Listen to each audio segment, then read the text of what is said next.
Accident हुआ ना, accident के बाद कुछ एक मंथ गुजरा तो मेरे बड़े भाई और बड़े भाभी ने कहा इनकी वालदा को कि राबिया का भी शाहद को रिश्ता नहीं देना क्योंकि हमारे ऊपर बोझ बन जाएगा। ठीक है ना, हम इसे खाने के लिए सारी ज़िंदगी दे सकती है और ना ये हमसे होगा। जी अस्सलाम वालेकुम नाज़रीन, मैं हूं आपका मेज़बान सिकंदर, आप देखें नया पाकिस्तान। नाज़रीन मेरे साथ मौजूद है एक शादीशुदा जोड़ा जिसकी एक मोहब्बत की दास्तान है। नाज़रीन शायद जो है आज से 1 साल पहले राबिया से मोहब्बत करता है और उसके बाद दोनों घर के अंदर बात करते हैं और दोनों के घर वाले मान जाते हैं और यहाँ तक कि इनकी मंगनी कर देते हैं। नाज़रीन उसके बाद अचानक क्या होता है कि खुदा की तरफ से इनका एक्सीडेंट होता है शायद का, और उसके बाद इनका जो बाजू है वो कट जाता है। उसके बाद इनके घर वाले ये डिसाइड करते हैं कि हम इन दोनों की शादी नहीं करेंगे।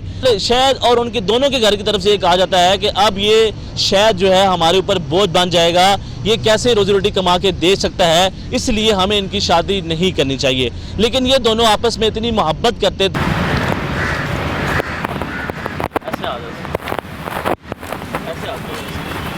थे कि इन्होंने कोर्ट मैरिज जाके शादी कर ली, लेकिन उसके बाद अभी तक इनको घर वालों की तरफ से प्रेशराइज किया जा रहा है और मार देने की धमकियां दी जा रही है। शायद का कहना है कि अगर खुदा की ज़ात हर किसी को रिस्क अता करती है अगर इंसान मेहनत करे तो, अगर मेरा बाजू नहीं है इसका मतलब यह है कि मैं दुनिया में कोई भी काम नहीं कर सकता हूँ। क्या खुदा की ज़ात मुझे रोजी रोटी नहीं देगी? इसी मद में इनके घर वालों ने इनको घर से निकाला है और इस वक्त ये घर बदर हैं और घर वाले इनको धमकियां दे रहे हैं और कह रहे हैं कि शादी को ख़त्म किया जाए। लेकिन ये दोनों आपस में इतनी मोहब्बत करते हैं कि एक दूसरे को छोड़ना ही नहीं चाहते हैं। लेकिन लम्हा फिक्री ये है कि घर वालों की सोच को देख के इंसान ये सोचने पे मजबूर है कि क्या अगर किसी के साथ अनहोनी होती है तो उसके बाद वो इंसान इस दुनिया के अंदर एग्जिस्ट नहीं कर सकता? क्या वो रोजी रोटी नहीं कमा सकता? क्या वो अपने घर को नहीं चला सकता? ये एक बहुत बड़ा सवालिया निशान है और हमारे साथ मौजूद होंगे, इनसे बात करेंगे और ये जानने की कोशिश करेंगे कि ये बताएं कि जब आपका बाजू कटा तो आपके घर वालों की तरफ से ये बयान दिया गया कि आप हमारे ऊपर बोझ बन जाएंगे?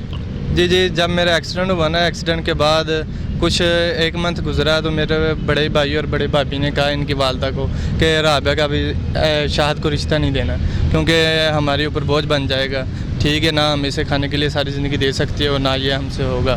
क्योंकि राबिया के वालिद ने फिर जवाब दे दिया, मैंने भेजा अपनी अम्मी और वालिद को भेजा राबिया का रिश्ता लेने के लिए, और तब वालिदा की अम्मी और वालिद ने कहा कि हमें रिश्ता नहीं देना और हमारे घर आज के बाद नहीं आना। अच्छा ये बताएं कि आपके घर वालों की तरफ से जब ये कहा गया तो आपने फिर उनको क्या आगे से जवाब दिया? मैंने भाई की और भाभी की मिन्नत की। मैंने कहा आपसे कभी ज़िंदगी में नहीं एक पैसा नहीं मांग सकता, ठीक है, मैं कमा लूँगा, जैसे भी हुआ मैं राबिया का साथ दूँगा, ठीक है। मैं उन्हों के पैर पकड़ता रहा, बहुत मिन्नतें की पर उन्होंने नहीं माना कि जवाब दवा दिए राबिया के वालिद से और वालिदा से कह दिया। तो आपकी मोहब्बत जो है वो स्टार्ट कब हुई थी? कब आपने एक दूसरे को जो है पसंद किया था?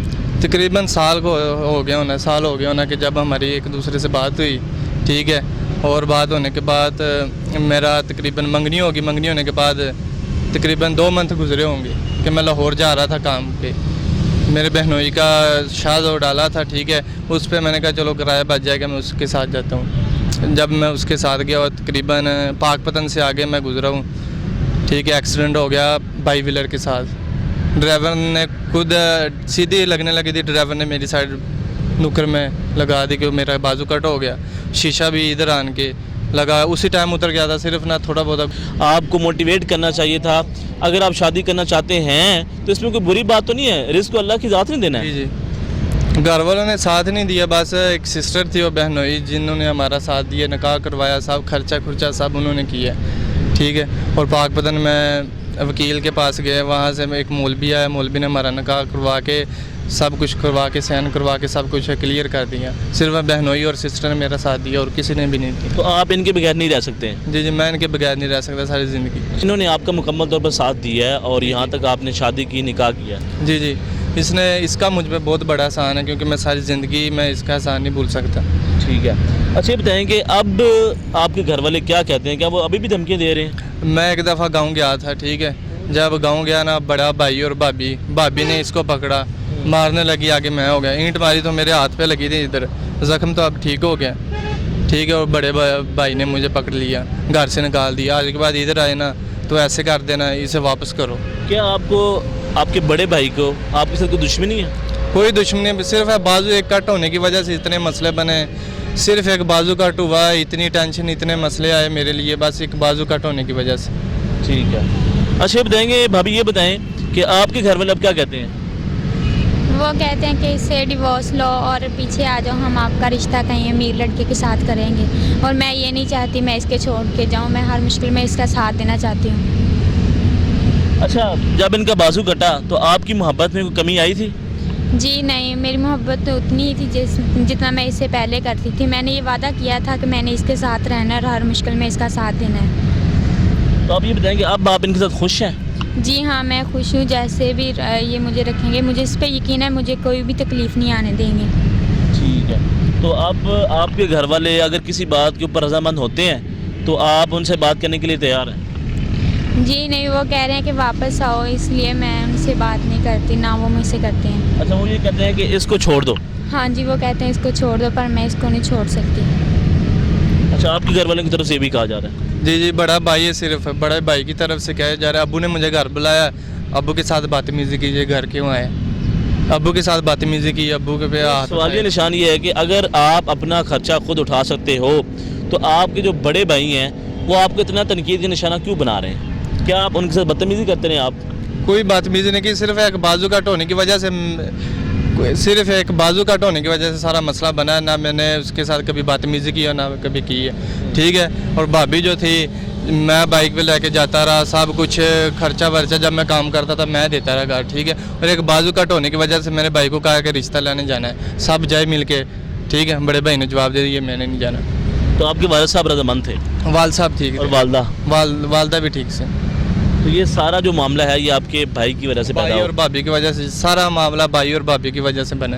تو اب وہ کیا کہتے ہیں؟ اب تو آپ ادھر کہیں کسی جگہ پہ رینٹ پہ رہ سکتے ہیں اور ساتھ کوئی کام کر سکتے ہیں، تو آپ زندگی گزار سکتے ہیں. تو اب بھی ان کو کوئی مسئلہ آپ سے؟ پتہ نہیں کیا مسئلہ. ابو کو کہتا ہے کہ لڑکی واپس کر دو کہ ان کے والد بہت کچھ کرنے والے ہیں، اس سے پہلے کہ کچھ اور غلط ہو جائے انہیں مار دیا جائے کہ لڑکی واپس کر دی جائے. والد صاحب کو بڑے بھائی نے ایسے کہا.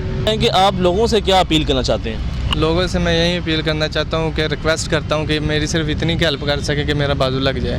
ٹھیک ہے. میں خود بائک چلا سکوں، کہیں جا سکوں اس کو لے کے. اچھا اگر کوئی آپ کی ہیلپ کرنا چاہتا ہے تو آپ کا نمبر کون سا ہے جہاں سے آپ سے رابطہ کر لیں؟ نمبر بتا دیں اپنا. میرا نمبر ہے 0309 97 24 944. دوبارہ سے بتا دیں. 0309 97 24 944. جی ناظرین، آپ نے ان کی گفتگو سنی ہے اور نمبر جو ہے وہ چل رہا ہوگا. پلیز ان کی جو ہے ہیلپ کی جائے. اس کا یہ کہنا ہے کہ صرف جو میرا بازو ہے وہ لگوا دیا جائے. اس کے بعد جو ہے میں اپنا زندگی کے اندر خود کام کروں گا، محنت کروں گا اور آگے بڑھوں گا. پاکستان میں ایسے لوگ ہیں جو آگے بڑھ کے ہیلپ کرتے ہیں، تو یہ اس کے حقدار ہیں. اس وقت ان کے گھر والوں نے مکمل طور پہ اس کا ساتھ دینا چھوڑ دیا ہے اور اس وقت یہ بے سہارا ہے. آپ ان کا سہارا بن سکتے ہیں. تو ناظرین دیکھتے رہنا پاکستان. اللہ حافظ.